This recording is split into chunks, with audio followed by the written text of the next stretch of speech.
Sveiki, esu Vaidotas Ilgius, jau 8 metus padedu Maisto bankui telkti išteklius. Vien pernai Maisto bankas nepasiturintiems surinko ir išdalino daugiau nei 6000 tonų maisto. Tai daugiau nei 12 milijonų valgio porcijų, kurios buvo patiektos 270 000 mažas pajamas turinčių Lietuvos gyventojų. Prisimename, skursta kas 5 šeima.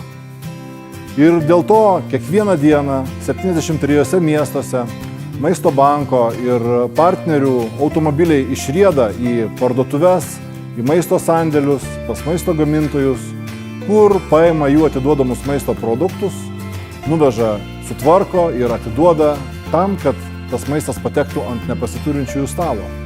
Ir be abejo, tam darbui atlikti reikia taisyti mašinas, kurios yra nenaujos ir gendančios, pilti kurą, reikia sandėlių, reikia dalinimo punktų. Sandėliuose turime specialios įrangos, šaldytuvų, termodėžių, be kurių maisto tvarkymas būtų neįmanomas.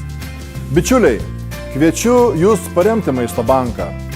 Skirdami 2 procentus savo sumokėto gyventojų pajamų mokesčio, jūs skirsite 14 ar net keliasdešimt eurų Maisto bankui, neišleisdami nė cento iš savo kišenės. O šie pinigai mums padės ir toliau kiekvieną dieną daryti tą svarbų darbą, gelbstint maistą, kurį galbūt kitas išmeta, ir jį patiekti ant nepasiturinčiųjų stalo. Širdingai jums dėkojame.